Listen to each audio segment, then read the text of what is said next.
अस्सलाम वालेकुम। आज हम जानेंगे हज़रत यूनुस अलैहिस्सलाम की स्टोरी को शुरू से आखिर तक कि कैसे उन्होंने मछली के पेट में दिन गुजारे, कैसे वो मछली के पेट में से निकले यानी आज़ाद हुए, और किस वजह से मछली उनको निगल गई और किस वजह से उन्हें समंदर में जाना पड़ा। तो चलिए जानते हैं। बहुत ज़माने पहले आज के इराक़ के इलाके में एक अजीम और ताकतवर शहर आबाद था जिसका नाम नीनवा था। ये शहर दौलत, ताकत और तरक्की में बहुत आगे था, लेकिन एक बड़ी कमी थी, वो अल्लाह को भूल चुके थे। लोग बुतों की इबादत करते थे, जुल्म करते थे, नाइंसाफ़ी फैलाते थे और सच्चाई से दूर हो चुके थे।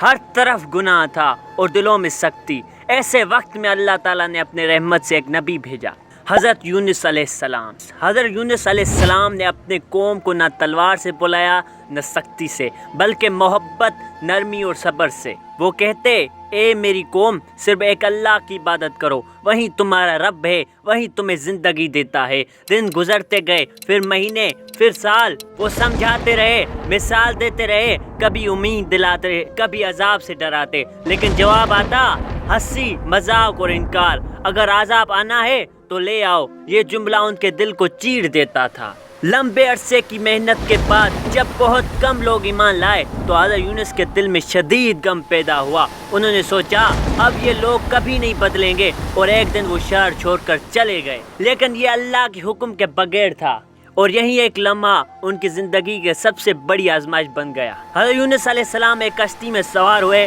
शुरू में सब पर सुकून था, फिर अचानक आसमान स्याह हो गया, चीखने लगी, लहरें दीवारों की तरह उठने लगी, कश्ती हिलने लगी, लोग खौफ से चीखने लगे। ये सिर्फ तूफान नहीं था, ये एक इशारा था। हम में से कोई है जिसकी वजह से ये मुसीबत आई है। किरा डाला गया, पहली बार नाम आया यूनुस, दोबारा फिर वही नाम, तीसरी बार फिर वही नाम।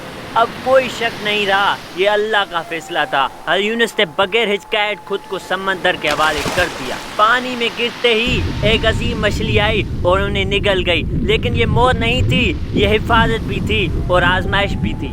अब वो 3 अंधेरों में थे, रात का अंधेरा, समंदर की गहराई का अंधेरा और मछली के पेट का अंधेरा। कोई आवाज़ नहीं, कोई रास्ता नहीं, सिर्फ खामोशी। उसी मुकम्मल तन्हाई में हज़रत यूनुस अलैहिस्सलाम ने अल्लाह को पुकारा, ए अल्लाह, तेरे सिवा कोई महबूब नहीं, तू पाक है, मैं ही गलती करने वालों में से हूँ।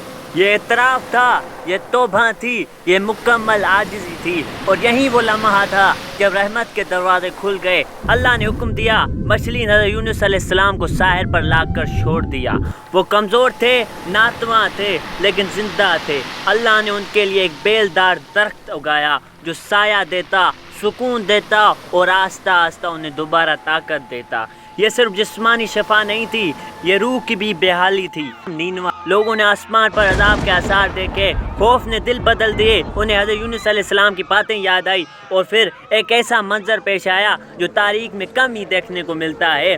पूरी कौम एक साथ रोते हुए, गिड़गिड़ाते हुए अल्लाह के सामने झुक गई। उन्होंने सच्ची दिल से तौबा की और अल्लाह ने उन्हें माफ़ कर दिया। अजाब टल गया। जब हज़रत यूनुस अलैहिस्सलाम वापस आए तो वही शहर जो कभी इनकार करता था अब सजदा कर रहा है। वही लोग जो मजाक उड़ाते हैं अब अल्लाह के बंदे बन चुके हैं। ये देखकर उनके दिल में सुकून आ गया। सबक, हज़रत यूनुस अलैहिस्सलाम ने अपनी कौम को लंबे अरसे तक समझाया, लेकिन नताइज फौरी नहीं आए। ये हमें सिखाता है कि हक़ का रास्ता हमेशा आसान नहीं होता। ज़िंदगी में ऐसा ही होता है कि हम मेहनत करते हैं, दुआ करते हैं, मगर नतीजा देर से आता है।